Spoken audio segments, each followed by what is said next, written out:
Make them up as I go sometimes.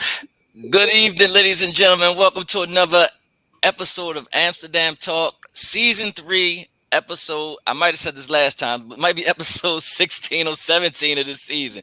But the thing is, this, even if you figure out the numbers right or wrong, it's a different topic. Tonight, we're talking about blending families, and I have a special guest all the way from Texas, Dr. Nicole Odom Hartnett. How are you doing? I'm doing fabulous. How about you? I'm doing well myself, but before we get started, you tell us a little bit about yourself. Oh, wow. So, I am an entrepreneur. I'm a wife. I am a mother of a wonderful blended bonus family of 7 kids and one dynamic grandson. I have, let's see, 2 businesses. One would be let's start with my primary business, what feeds everyone, which would be Focus Point Solutions, doing business as Focus Point Behavioral Health, which Hmm. I work in the capacity of mental health and substance use. And Hmm. then we also have the blended families, where I help people with their blended family and their relationships. So I do a little bit of everything. Yeah, it seems like your hands all over the world, all over the pot. Mhm. So you say that you have a blended family, and I know I don't want to be skeptical. You said seven. Yes, Now, how many are? I understand they're all yours, but right. how many are actually that you've actually had biologically? Two, two Two. boys. Okay, so two boys. So before you got into your relationship, there was already five children already, Correct. or did you have some yourself? No, I brought two to the relationship. I actually birthed two of my own, Hmm. and the other five came along with the marriage. 3 girls and 2 more boys. Mm. Now, I understand it's different with boys and girls when you Oh coming yeah. in. Oh yeah. So, how was it with you coming in as a woman of yourself, and you and him having? I don't know if these girls are older or were they younger. Yes. So they were in their teenage years. So Oh my. I brought the youngest one in. Mine, when we got together, the youngest one was 8. He was 7 going on 8. Okay. The youngest girl was 13, I believe. I think she was 13. So, at that age, they've already decided, they think they know who they are, who they're going to be, who they want to be Hmm. at that age, and ain't nobody telling them nothing. So, um, it was a bit of a challenge. I have 2 older brothers, so I had never really experienced girls. Like a prissy tomboy. Uh, Hmm. so it was definitely a challenge for me dealing with girls now. It was a big change. I'm a bit of a loner also, so I have Hmm. some girl friends, associates growing up, but no one that was like over my house, up under me, like all the time. So this was a very um, like groundbreaking, life shaking experience for me having them in my house, Right. talking all the time. Mm. Wow. So before we get into deep to outside of it, so it said the research said studies show that 66% of second marriages involve children from previous marriages that end. The stress of all members of a new blended family go through may factor into this, such as different parenting and discipline styles, Okay. development of new relationships, strong or conflicting emotions. So I guess my first question would be, it's going to be four different parenting styles. How do you all get on the same page? And if not, like how do you get on the same page? If not, how do you block out all the negativity? Because basically, this boy or girl is at your house, then he goes to his house, and or vice versa. He's at your house, and then he goes to his house. So how do you stop the negativity and become on one accord? Well, first of all, you and your new partner, mate, spouse need to be on the same page in your household before anything outside the house can be however it's going to be. So before you even get into this whole blended situation, you need to know what to expect or what's going on before y'all start living together. That's not number one. Then once you two can, conquer the world or conquer your kids or the outside forces, because there's going to be some outside forces, whether good or bad, then you can, see how it's going to be with, the discipline or whatever else comes along, on the outside. Because, of course, there's going to be another parent that wants to do something that you in your household may not like or want to do. And if you can have that communication with that other, parent on the outside, that's great. That's ideal. It's really beneficial for the kids. But that's in a perfect world, Hmm. and we know this world ain't perfect.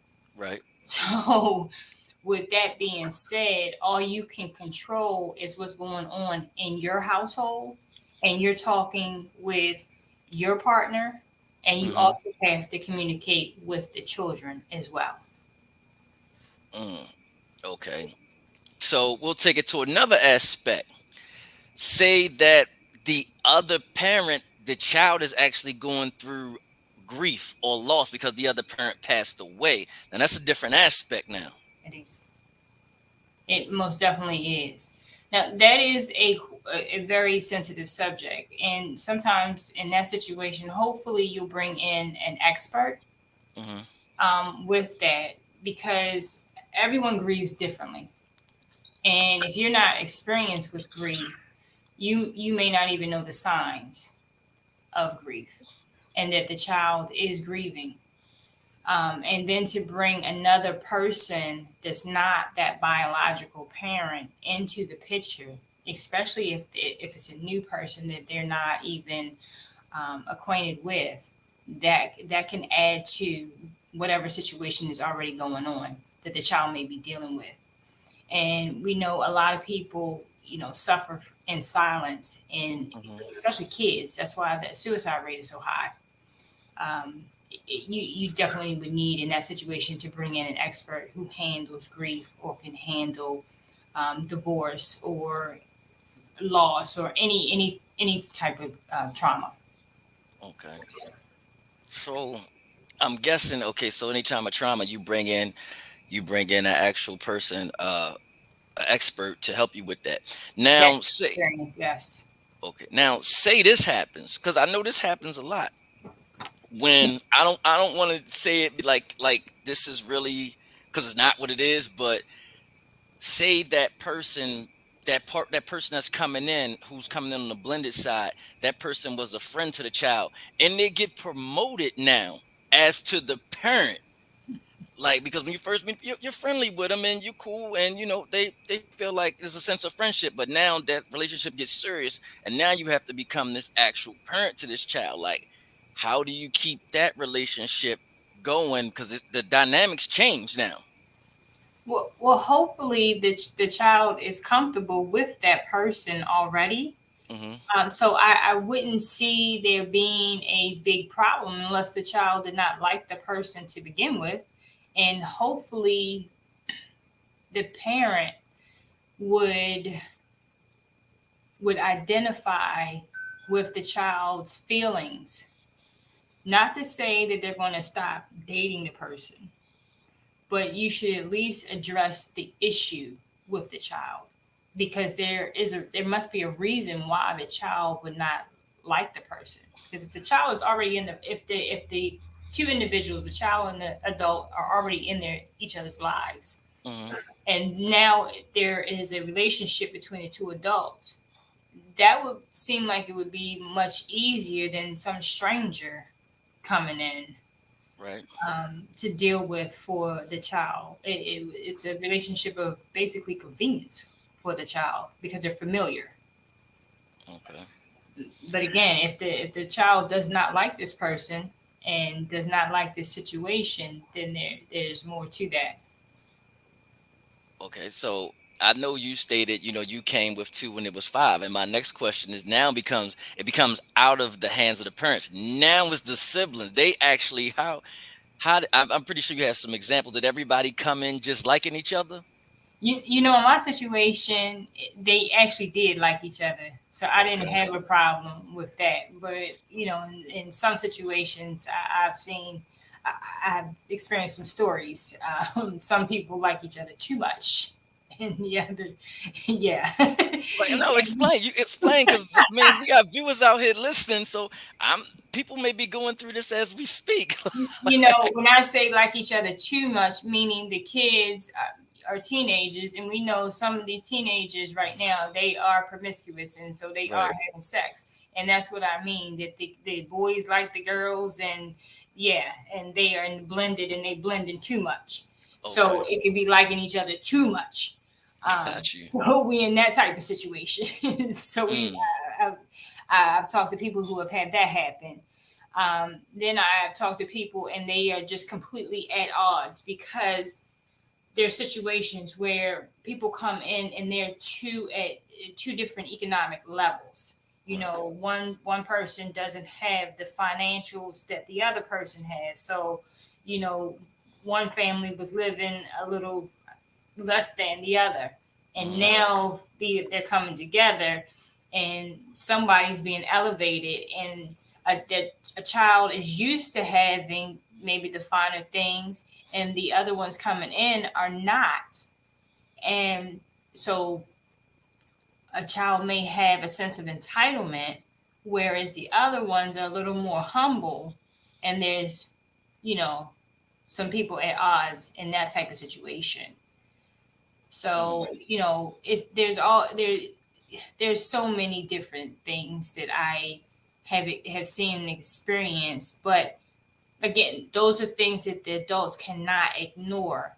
And in order to get through that and have a successful relationship with everyone, those two adults, they have to be friends. So mm. they have to like each other, and they have to have outstanding communication. Okay. So, like an example of things you have seen, just throw us one out there. Maybe somebody's going to raise their hand in the audience, like I'm going through that as no right now. As far as in the kids or the parents, or Both. which type of scenario? Both. Well, That'll be and, you fine. know, the typical is always that, you know, the ex telling the kids their business because they're in a brand new relationship, and either let's go with the woman, Okay. the the husband, the husband has now moved on. Mm-hmm. He has a new girlfriend. Let's not even take it to marriage yet. He has a Okay. new girlfriend, but their relationship has been bad for so long, and they've just been holding on to each other just because both of them are doing their own thing, ignoring each other, whatever the case may be. Mm-hmm. But now the person has decided, okay, let's end this marriage, let's end this relationship. And both of them are talking to each other and say, okay, we agree. But as soon as the man finds someone else and is dating someone else and shows interest in someone else, now this woman is bitter or angry, but talking to the children about it. Mm-hmm. And this goes for men too, because men do the same thing. Okay. But it's fine for you to have feelings and emotions and be heartbroken. That's normal. We're all human. But talking to your children about their parent Mm-hmm. is for in my is dead wrong. You are Okay. wrong, and you cannot be right in any facet of the imagination because that's Right. their parent. Right. So if you want to talk about the other parent, go see your girlfriend or your therapist or whomever it may be. Don't put that burden on your child because the child has two parents. Mm-hmm. Whether the other one is doing something for them or not, don't make them choose. Right. Don't make them choose between you and the other parent. It's not fair for that child to do that. So don't bash them and tell them that The child tell the child that, oh, daddy left me or mommy left me for this other woman, and but here you and him are having this conversation. Y'all know it's over, but you Mm. bring your child in. That's it's not right. And I see this so much. Yeah, my ex-wife had a whole conniption when she found out I had a girlfriend and she's remarried. Make that make sense. Yeah, I don't understand it. People move on, they deserve to live their lives, and it's fine for you to be hurt. I'm not saying you can't be hurt. I'm not saying that you can't have your feelings about whatever the situation is, but don't share it with your kids. They don't deserve that. That is true. Yeah, they not old enough or mature enough to be in adult relationships, so don't put them there. Right. So, how do I, well, I'm guessing, well, a person, how does a person make their stepchildren feel like their family? By treating them as if they wish to be treated. Okay. It's as simple as that.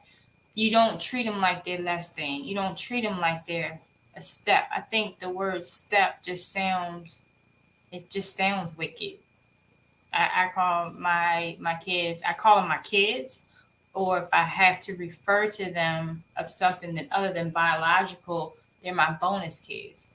They're bonus to me, one, because I didn't have to birth them. I didn't get any stretch marks. I didn't get any weight. So that was a bonus to me. Right. But it's something they were added to my life, and they do bring me joy. It was a lot of heartache and sorrow in the beginning because it was stressful, just like Right. any new project, any new undertaking. But after we went through all these bumps and hurdles and everything, and it's a whole lot of growing pains, it's really what it was. A Hmm. lot of growing pains. Once we got through that, everything smoothed out. And I wouldn't change it for the world. Right.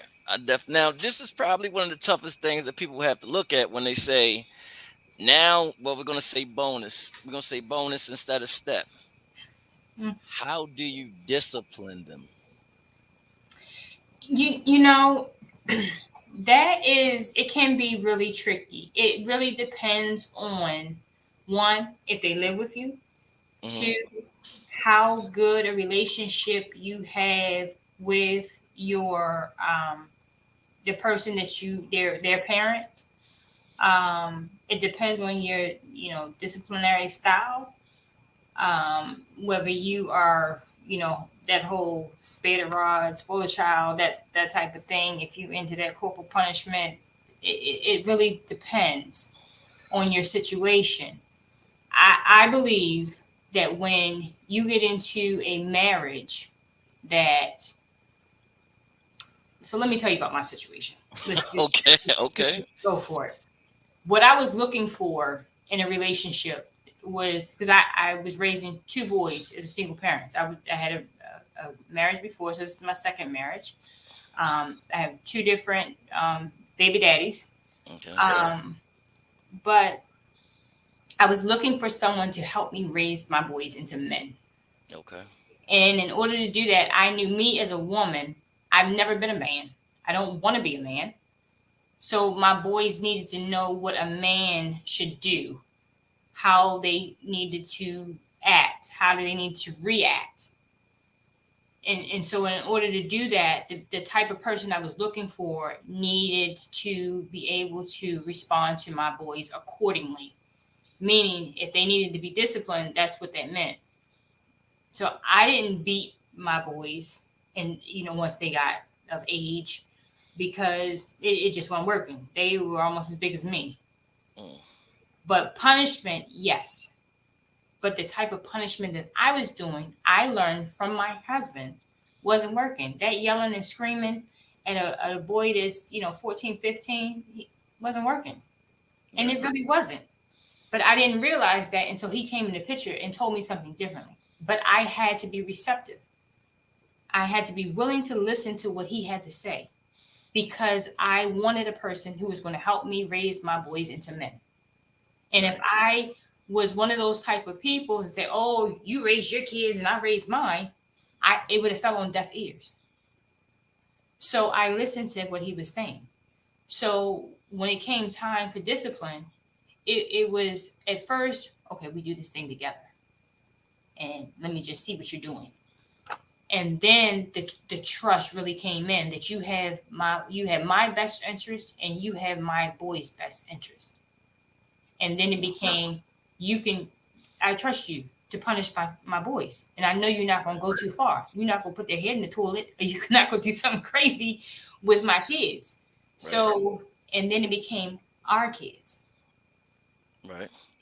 And that's what you need to do. You need to have those deep conversations, and those deep conversations pertain to your children.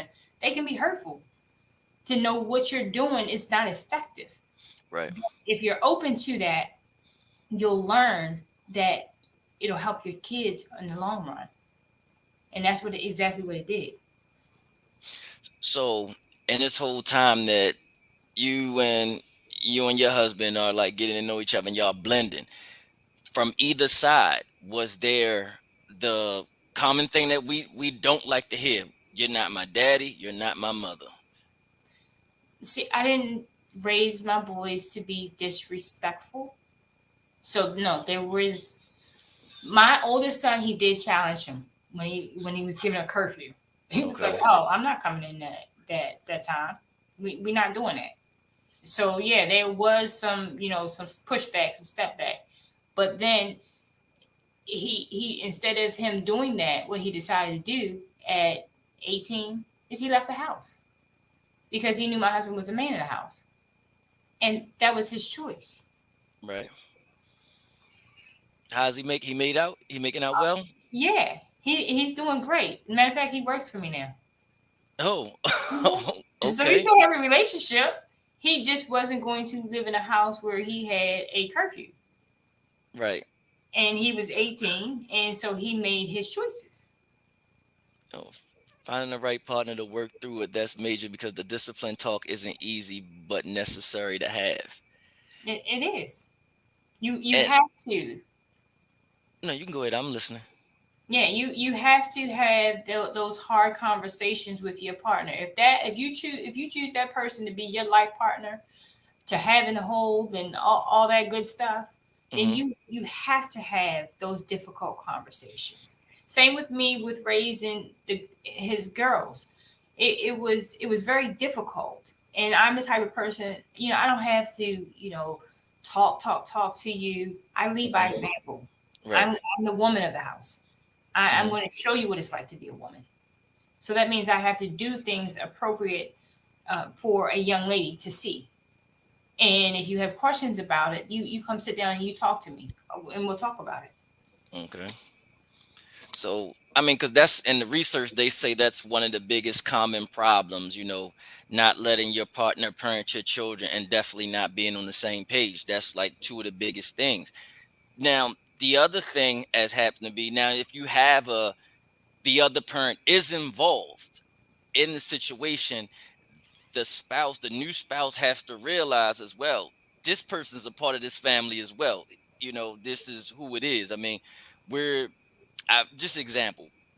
I had a homeboy, and I was probably about 26, 27, and he used to tell me all the time. He said, I don't have no problem with a baby father calling the house. He just need to know what times to call. If you have the child and you call 3 in the morning, it better be about the child. It can't be about nothing else. And he's like, that's my only rule. I don't have a problem because that's your kid's father. But I think he said one night he called and was talking reckless on the phone to or something. He said, and that's why we got into it. And I'm like, well, yeah, he got to realize that situation's over. You're there now. So some people do things like that. And that is true, because some people don't want to see you happy, or Right. don't understand the boundaries of a relationship. That's another thing. Some people just think they can do, oh, because I'm the baby's child, I'm the baby daddy and baby mama, that I can do what I want to do. No, that don't give you the right to do what you want to do. Just because you're the parent. In my situation, my exes, they both respected my husband, and they Right. still do to this day. But it is also in how the introductions are made sometimes Okay. to these people.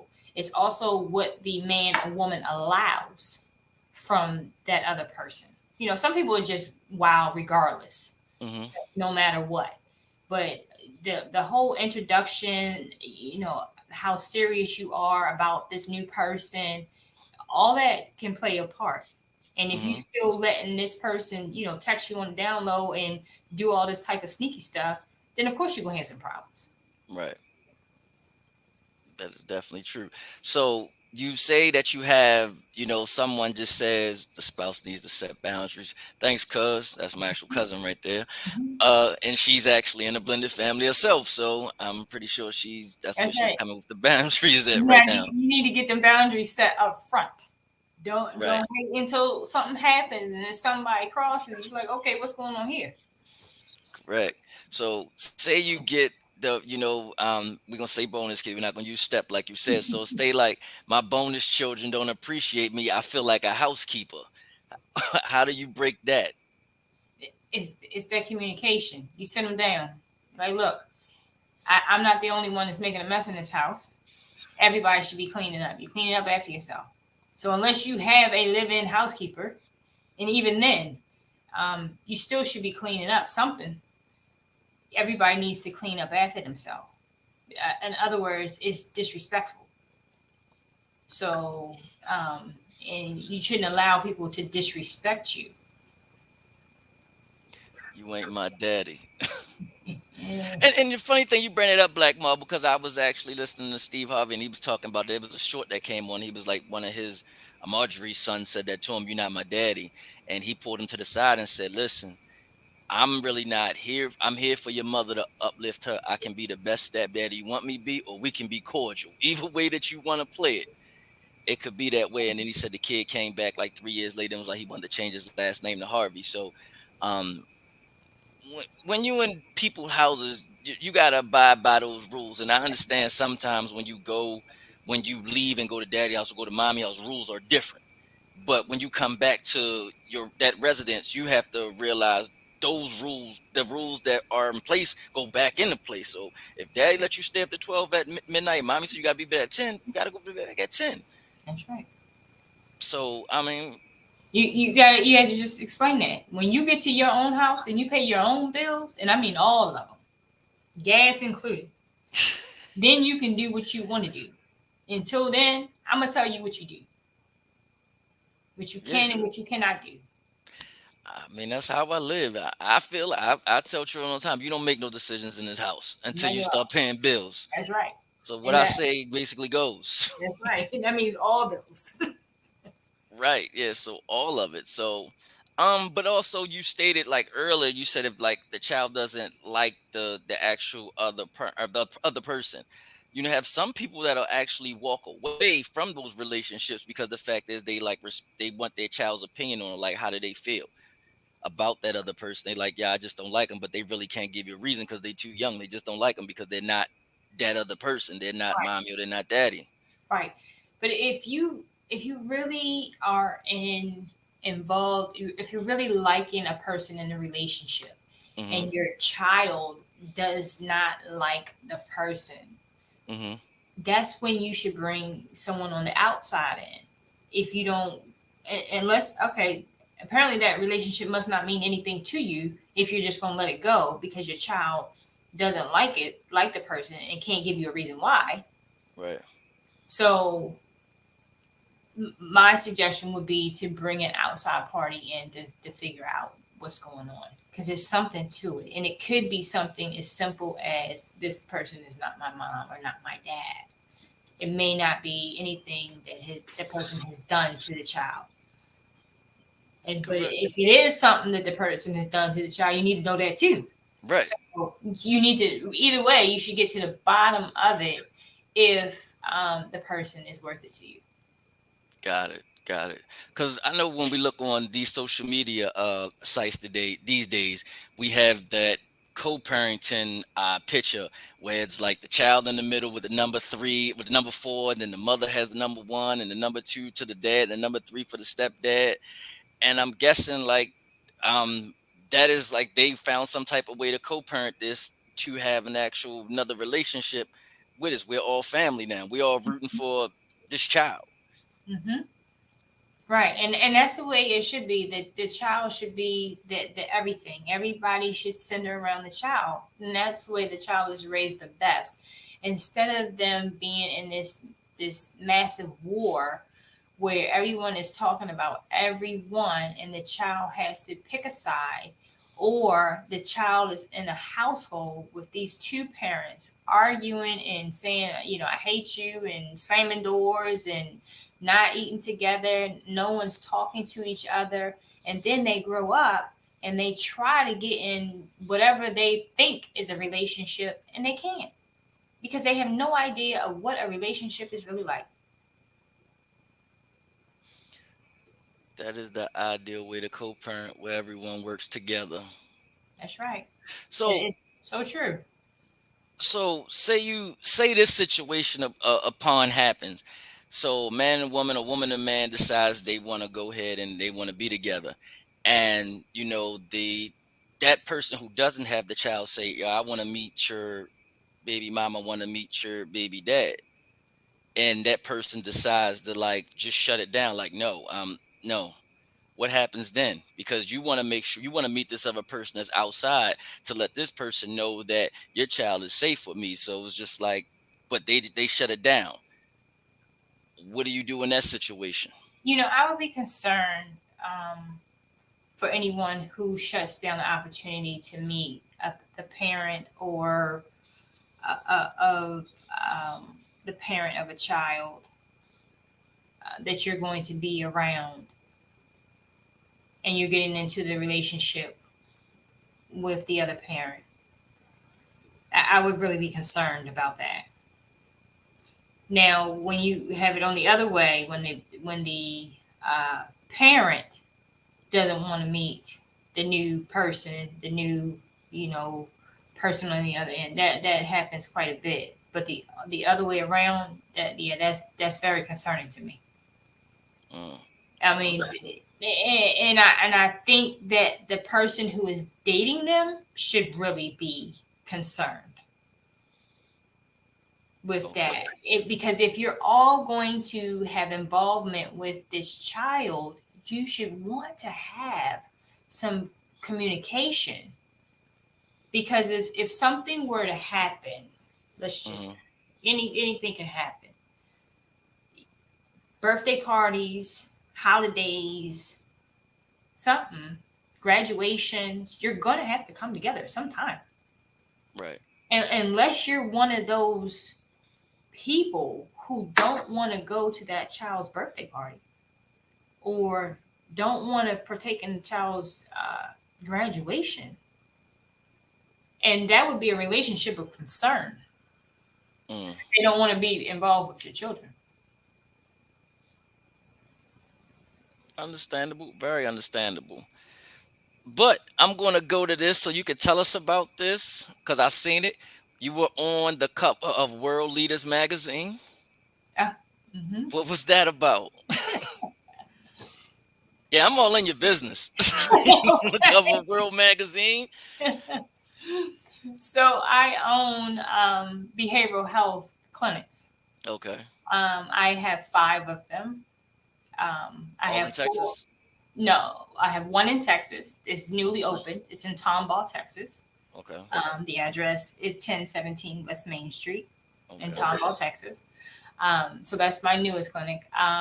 The other four are in Maryland. I have one in Baltimore, and I have three in the Lower Eastern Shore, which are near, which one is in Princess Anne, another Chrisfield, and another in Salisbury, Maryland. Well, before you go any further, I live in Baltimore. I went to the University of Maryland Eastern Shore. Okay. So you So, know exactly where Princess Anne is. So I'm right next to parole and probation. yeah, I know exactly where that place is Mhm. at. The Prince, Mhm. yes, Princess Anne. Four and a Mhm. half years down there. That's right. Yes, I know. How you get it down there though? Oh man, Congratulations. I my undergrad is in business administration. You say location, location, location. That's a big drug trafficking area, Right. huge drug trafficking area. ECI is right there. I know. Okay, I know you see. I know a couple guys that been there. okay. So East, so Chrisfield is right there with all the water. They bring them drugs in through there. Right. So all my clients do, unfortunately, is their recreational activity is usually getting high. So, but when I looked at locations and I looked at the numbers and the stats, that was presented to me. Mhm. And there was another area because I've been down there since 2016. Mhm. There was another area in Montgomery, in PG County, Mhm. which is uh, where I moved to from Texas. Before I came to Texas, I was in Upper Marlboro. Okay. So there was another area in PG that I was looking at, and that outweighed uh, Lower Eastern Shore outweighed it. So my first office is Princess Anne, Okay. and I've just been growing ever since then. I am now franchising um, and growing as much as possible. Well, And I'm gonna have those, to go to the one in Baltimore to check it out. Where's that one located? yeah, Baltimore is 828 Mhm. Guilford Avenue. That's down the It's street. right in the Mount Vernon Shopping Center. Mount Vernon Shopping Center, right across the street from the baby, down the street from the Bookings. That's right. Yeah. Location, location, location. Well, next time we talk, I expect you to tell me you got one in Port Arthur, Texas. Then, Oh, I'll be happy if you want a franchise. Now, I'll open one anywhere. look, my degree ain't in behavioral health or any of that. None of that. But I'm glad that you friend. I'm gonna definitely check out the 828 building. I'm gonna go down there and tell them, that you sent me down here. Yeah, definitely, definitely. So we're gonna go down there. But then you also on one of your pages you say one of my favorite sayings is hang on, Hold on hold tight. tight. Yep. That's right. Because this thing is, like I said, it's gonna be a bumpy ride. I just didn't know what I was in for with this. Like I said, three girls coming from boys in the house. Mm, So, and then I raised two boys. So, yeah, that was something special for me. All that talking coming from all they do is punch each other, slam each other on the floor, and be done. right. But I definitely like your slogan. I built the family that's perfect for me. You build the family that's perfect for you, one member at a time. That's right. Yeah, because it definitely wasn't perfect when I walked into it. I had that drama on the outside, trying to come into my household, and Hmm. for a minute, honestly, I kind of let it get the best of me. But then I had to realize that this is my house. I need to run this thing the way I want it ran, and do the things that make me happy. And so I had to shut out all that stuff that was going on the outside, and no one could dictate what was coming in here and going on in here. So Right. all that rah rah that she was feeding to her children, it wasn't me. I don't Right. do the whole gossip. I don't do the chaos. That's not my style. Mm, So I had to get over that and just put a turn that deaf ear on that. And when they came to the house, at first it was, and we had so many scenarios with that. It was every other weekend. I think it was no, it was 7 on, 7 off. Then every other weekend, and then with them going into high school, it was too much for their schedule. So you, hmm. you have to, even though the court says one thing, you have to listen to those kids, and their grades were suffering from doing that. And so it just went from every other weekend, and then with the mom, it went to something on her schedule, which Mm. was not every other weekend. It was less than that, but they saw her when she was ready to, and they were ready to. That's yeah. I understand that. But this is the portion of the show right here that we call I Be Damned, where somebody sends in a horrible dates. Nobody gets hurt in these stories. Okay. They just send stories in and I read it back and you just tell me how you handle it. And the funny thing is when I looked at this when we talked last week, when we emailed last week, and I got a story about a they went on a date and it was a divorce. He divorced his child on the date. So I'm gonna go ahead and get into this one because this had me tripping. So it's saying I met this guy online and we went from chatting to eventually speaking on the phone. I learned that he was ex-military. Yay. He had a great job. Double yay. And a father of three. Bummer. Anyway, the conversation was cool at first, but then it quickly became uncomfortable for me as he went on a rampage about his firstborn. She was about 13 or 14 years old, and he spoke about her as if she was some bitch on the street. He said that over the past 2 years, she became a terrible child, feeling, smelling herself, and being disrespectful. You know the kind of things that a lot of teenagers do, shaking my head. There was some incident that took place where the police were involved. I can't remember the whole story, but he ended up being arrested for trying to discipline her. He then went on to say that the last straw was on Father's Day when she posted a picture of her stepfather on social media with the caption to the effect of, "The only real father that I know." Ouch, that hurt. Clearly, her comment cut him to the core, rightfully so, but at the same time, she's a child, he's an adult on paper because he's clearly not acting like one, in my opinion. I let him continue with his tirade and eventually interjected that I couldn't date someone who was not involved in their children's life. He pointed out that he was involved with two of the three, so it was not bad, and that he wasn't going to ruin his career or disrupt the lives of the other two children because one bad seed. I'm not a parent, so I really have no idea what all that entails. However, as the product of a single parent, I can understand how his daughter may have felt. None of his three children lived with him, and they were different mothers. His oldest daughter, the problem, was born when he was a teenager, so I can only imagine the missteps he and his daughter's mother had made as teen parents.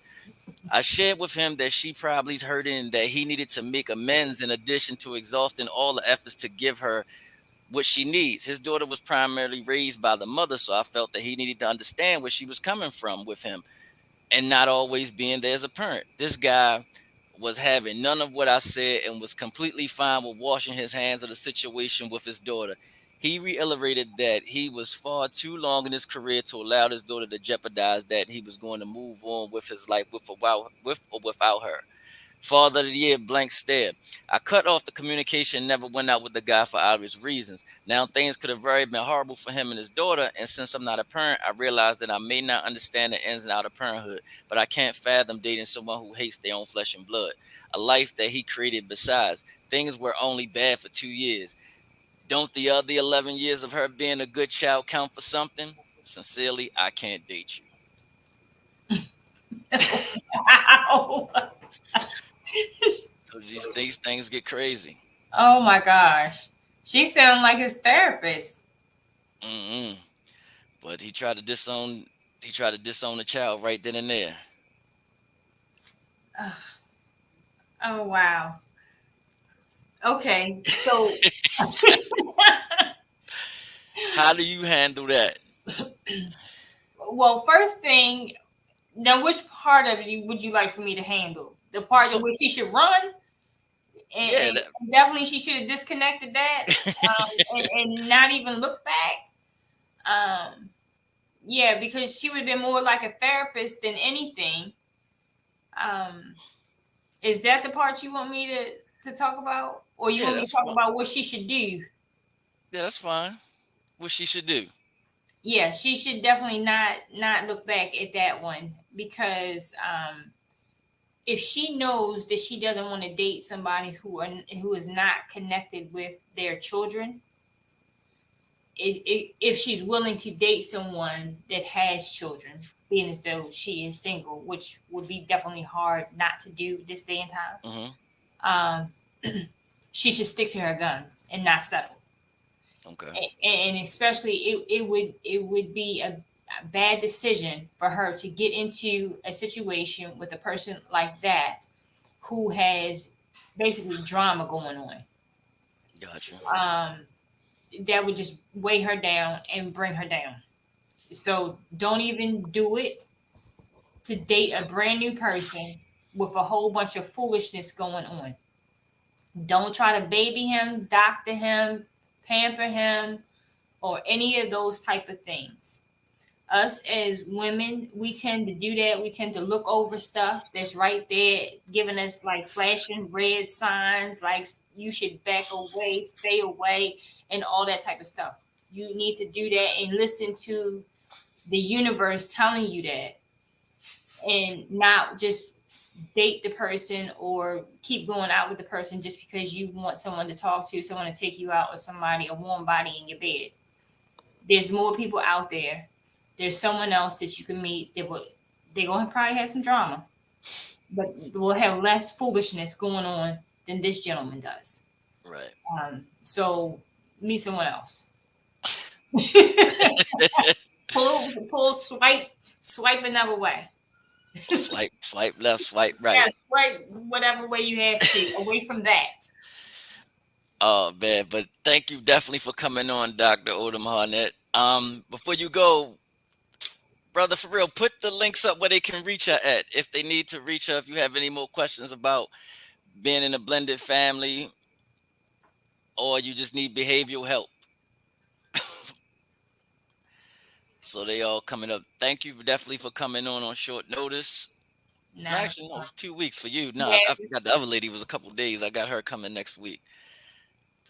So for those who'll be watching next Tuesday, we're going into to something deep and dark next week. Is she's coming on to tell us once you die, is there really an afterlife? Where do you go? that sounds interesting. Yes, is there really an afterlife? So I have a question. If I die, what they bury me in? Am I actually going to go to heaven and with that outfit on?